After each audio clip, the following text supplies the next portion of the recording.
स्वागत है आपका जनमत की पुकार में।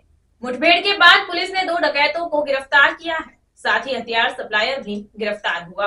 वेस्ट दिल्ली पुलिस की एक संयुक्त टीम ने बड़ी कार्रवाई करते हुए 2 कुख्यात डकैतों को गिरफ्तार किया है। इन डकैतों के खिलाफ पिछले कुछ समय से कई थानों में लूटपाट की घटनाएं दर्ज हुई थी। पुलिस ने इनके साथ मिलकर काम करने वाले 2 हथियार सप्लायर को भी गिरफ्तार किया है। वेस्ट डीसीपी विचित्रवीर के अनुसार पिछले कुछ समय से दिल्ली के विभिन्न इलाकों में डकैती की घटनाएं बढ़ गई थी। डकैत सोने के गहने लूटने के लिए बंदूक का इस्तेमाल कर रहे थे। पुलिस ने इन घटनाओं को गंभीरता से लेते हुए एक विशेष टीम का गठन किया। पुलिस टीम ने सीसीटीवी फुटेज और मुखबिरों की सूचना के आधार पर इन डकैतों की तलाश शुरू की। 29 दिसंबर की सुबह पुलिस को इन डकैतों के बारे में सटीक जानकारी मिली। पुलिस टीम ने घेराबंदी कर इन डकैतों को पकड़ने का प्रयास किया।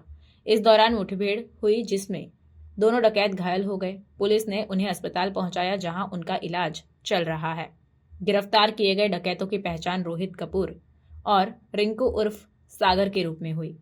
ये दोनों ही कुख्यात अपराधी हैं और इनके खिलाफ 80 से अधिक आपराधिक मामले दर्ज है। इनके साथ मिलकर काम करने वाले राहुल कुमार और सुमित चौहान को गिरफ्तार किया गया है। ये दोनों हथियार सप्लायर हैं और इन्होंने ही इन डकैतों को हथियार मुहैया कराए थे। पुलिस ने इन डकैतों के पास से 4 फायर आर्म, 8 जिंदा कारतूस, 1 चाकू, 4 चोरी की गाड़ियां बरामद की है। पुलिस ने बताया कि इन डकैतों की गिरफ्तारी से दिल्ली में पिछले कुछ दिनों से हुई 16 डकैतियों के मामले सुलझ गए हैं। इस सफल कार्रवाई को अंजाम देने वाली पुलिस टीम में ACP Arvind Yadav, inspector Manish, sub inspector Sandeep Dalal, Anil Chikara, Naresh Kumar, assistant sub inspector Dashrath, head constable Anil, Rajendra, Manoj, Kaluram, Pawan, Shamsher, Kuldeep, Dinesh, Paramvir, constable Vikas और कांस्टेबल मनीष शामिल थे। 29 तारीख की सुबह की घटना है, जब हमारे यहाँ के 2 वांछित अपराधियों की सूचना हमारी एक टीम को मिली थी। उसी पर काम करते हुए हमने कई जगह पे ट्रैप लगाए हुए थे और उसी में से एक टीम के साथ इनका आमना सामना हुआ, जिसके कहने के बावजूद भी इन्होंने भागने का प्रयास किया और पुलिस पार्टी पर फायर किया। तो अपने सेल्फ डिफेंस में जो पुलिस पार्टी ने फायर किया, उसमें 2 हमारे जो वांछित अपराधी ये रोहित कपूर और रिंकू अलियास सागर, इनमें से रिंकू ख्याला थाने का बीसी है और रोहित बिंदापुर थाने का बीसी है। इनको दोनों को ही टांग में गोली लगी, जिसके बाद इनको हॉस्पिटल इलाज के लिए ले जाया गया। वहाँ पे इलाज के बाद जब इनकी गिरफ्तारी डाली गई और इनसे पूछताछ करी गई कि ये हथियार कहाँ से लेते थे या फिर और इनका काम करने का क्या तरीका था, तो इन्होंने बुराड़ी में एक जगह बताई जहाँ पे किराए पे इनके साथी रह रहे थे, जिनको इन्होंने सोर्स ऑफ वेपन में डिस्क्लोज करा। वहाँ पे हमने पुलिस पार्टी बना के रेड करी, तो वहाँ से हमने 2 लोगों की गिरफ्तारी की है, जिनके नाम राहुल कुमार और सुमित चौहान है।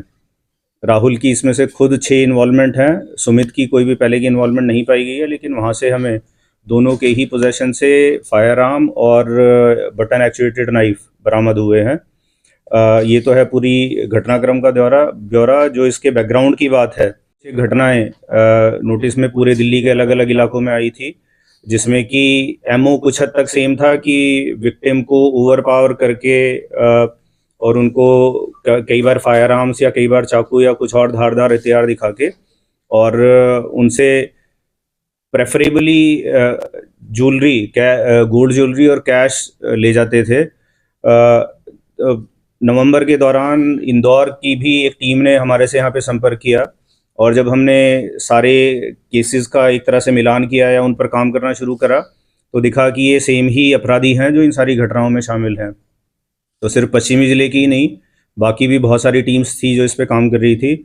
यहाँ पे तकरीबन 1.5 महीने से ऑपरेशंस टीम हमारी, जिसमें कि special staff, anti auto theft squad और एंटी नारकोटिक्स टीम है, ये सभी एक साथ एसीपी ऑपरेशंस की निगरानी और एडिशनल डीसीपी सृष्टि पांडे के क्लोज सुपरविजन में लोग काम कर रहे थे।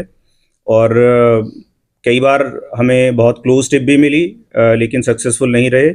29 तारीख की सुबह की जो ये फिर हमारा एक तरह से आमना सामना हुआ है, तो उस समय पे हम इनको पकड़ने में कामयाब हुए हैं। सर, ये 4 लोग गिरफ्तार हुए, और भी लोगों की कुछ इनपुट मिला है क्या?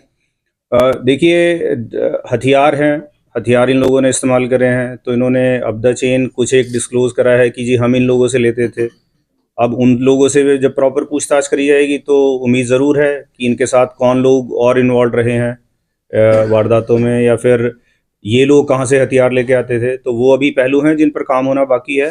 वी आर श्योर कि इसमें आगे भी कुछ ना कुछ गिरफ्तारियां और होंगी। सर, ये जो आरोपी हैं इन्होंने दिल्ली के अलावा बाहर भी किसी राज्य के अंदर वारदातों को अंजाम दिया है, दूसरा किसी गैंग के साथ संपर्क में थे?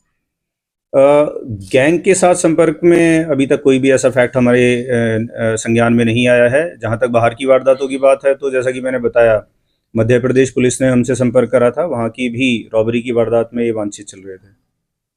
दिल्ली में किसी अपराध को अंजाम देने वाले के कोई बड़ा प्लानिंग तो पक्का ही थी। आप चोरी का वाहन लेके, फायर आर्म्स लेके और इतने हौसले के साथ कि आप पुलिस पार्टी पे भी फायर कर देते हैं, अगर इस तरह से आप इलाके में घूम रहे हैं तो डेफिनेटली वारदात को अंजाम देने के लिए ही ये कहीं निकले थे। लेकिन पहले का जो पैटर्न है वो किसी एक स्पेसिफिक टारगेट को लेके ये नहीं निकलते थे। हमेशा they use to roam around on the roads, और जब भी कोई एक सूटेबल टारगेट इनको मिलता था तो फिर ये वारदात को अंजाम देते थे। तो हमें अंदेशा ज़रूर है कि उस दिन भी जब ये निकले हैं तो शायद उसी मंशा के साथ निकले हैं। सर, आने वाले वर्षों के लिए क्या करना चाहिए? आप लोग सब खुश रहें, सुरक्षित रहें, और इतना अच्छा एक तरह से ये साल के आखिर में हमारी एक टीम ने काम किया है। आश्वस्त करते हैं आपको भी और दिल्ली की जनता को भी कि इसी तरह से अच्छा काम करते रहेंगे हम लोग, और सुरक्षा की भावना जो एक दिल्ली पुलिस की प्रत्येक नागरिक के अंदर होनी चाहिए उसको और हम मजबूत करेंगे। सर, जिस तरीके से स्टाफ ने काम किया कहीं ना कहीं एक सराहनीय कार्य सर। बिल्कुल सराहनीय कार्य है, और इस बात को ध्यान में रखते हुए कि दिल्ली के कोई ही ज़िला होगा जिसकी टीम इस पे काम नहीं कर रही थी, तो इस एक कॉम्पिटिटिव माहौल में इतने इस लेवल के क्रिमिनल्स को, जिनकी अगर सारी इन्वॉल्वमेंट्स को साथ में जोड़ लिया जाए तो तकरीबन 90 से ऊपर वारदात बनती हैं। ये इस तरह के क्रिमिनल्स को अगर टीम ने पकड़ा है तो बहुत ही मेहनत करी है इन्होंने भी, टीम के मेंबर्स ने भी, इनके सुपरवाइजरी ऑफिसर्स ने भी, तो सभी के सभी ये बधाई और सराहना के पात्र हैं। सर, इतना टाइम क्यों लगा? It is a cat and mouse game. अपराधी अपराध करके बिल्कुल कोशिश करता है कि पुलिस के चंगुल से बचे, और अभी तक जितने भी तथ्य निकल के आए हैं सामने, somebody who has been involved in 40 plus cases, they are expected to know a lot about how to dodge the system. तो और जैसा कि मैंने पहले कहा कि कोई एक पैटर्न इनमें उस तरह का नहीं है कि एक स्पेसिफिक एरिया में वारदात कर रहे हैं या फिर एक स्पेसिफिक टाइम पे कर रहे हैं। It's just that they are roaming around in the area, और जब भी कोई टारगेट मिला तो उसके साथ वारदात कर दी। तो ये कुछ एक चैलेंजेस थे, but the team has successfully overcome those challenges and then we have been able to get hold of them. अगर आपने हमारा अभी तक चैनल सब्सक्राइब नहीं किया है तो कृपया चैनल सब्सक्राइब कर लें, लाइक करें, शेयर करें, कमेंट करें। तो मिलते हैं फिर किसी और खबरों के साथ। नमस्कार।